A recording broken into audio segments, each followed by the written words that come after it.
part 4 in chapter 3 of 5, starting on page 90. Let's talk about the learner beliefs. And it is interesting that students, although they trust the teacher, a lot of times they have their own ideas about kind of how the class should be taught. And if you start doing a lot of communicative, fun type things, they might feel like we need more grammar and we need to memorize vocabulary. And they'll have sometimes ideas about how they think you should teach the class, which is kind of awkward, but that's what's nice when you've kind of studied theories and methods, so that you feel like you have some research behind your teaching methods and you kind of know what you're doing in that way. And of course, we're always balancing these kind of grammar, vocabulary, pronunciation type study of language with the communicative fluency aspects of community. I think they're both important. We can integrate both of them. But the idea here is that sometimes students will have a belief about what's going to help them, what's not going to help them. And typically, EFL students in other countries feel they kind of want more communicative activities because they've traditionally just gotten the grammar lessons and things.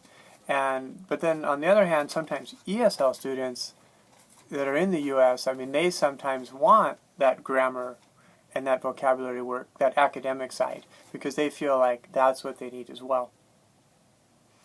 And EFL students also always still have that focus on, I have to pass the university entrance exams. So you have to teach me to memorize all these things.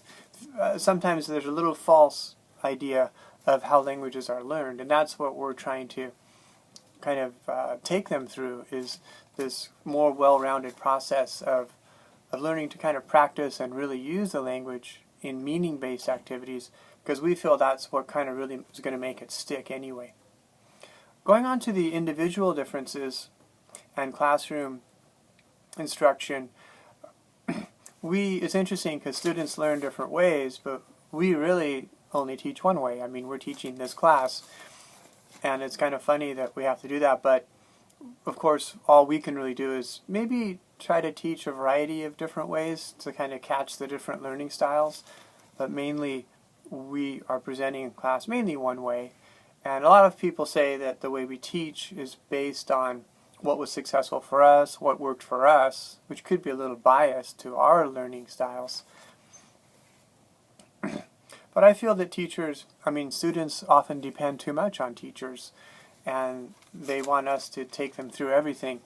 And I like to create that kind of autonomous atmosphere where students are maybe on their own. They can do different activities like flashcards and internet work that really matches exactly what they think is going to help them through this, and get tutoring and conversation practice and practice writing words over and over again. And then in the classroom, we can do what we do in the classroom for the whole group. As far as age and second language learning, we already talked about kind of younger is better, but we can't discount the fact that how well adults can learn foreign languages and how far they can get, maybe with the exception of this perfect pronunciation that we're always complaining about. But in terms of being able to use a language, adults actually do really well. So when a teenager starts studying a foreign language, that's pretty early too. Teenager, high school, it's not childhood, but at least it's fairly young. And as adults, we tend to, when we take a foreign language class, we tend to approach it just like any other class we're taking, where we get the books, we do the homework, whether it's history class and our business class. But we just may not realize, that language is completely skill-based. So as long as we know that it's going to take a lot of practice, rehearsing, then that's going to take us into a better direction. Kids, when they're younger too, they have more time and more opportunity. Like for an adult, it could just be a class you're taking for a few hours a week. But for a kid who's maybe in that country, then they're going to have that advantage as well. Of course, you can study abroad, which is obviously the best thing you can do to learn a foreign language is the study abroad program, and we know that some people joke about another great thing you can do, which is to get a boyfriend or girlfriend, in that language. That's obviously going to be great too, but much riskier.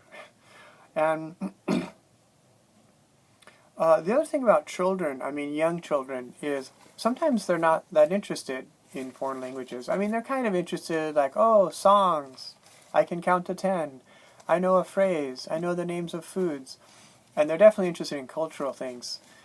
But as far as really studying language, sometimes they don't seem to have that interest, until maybe earliest, maybe 8 or 9.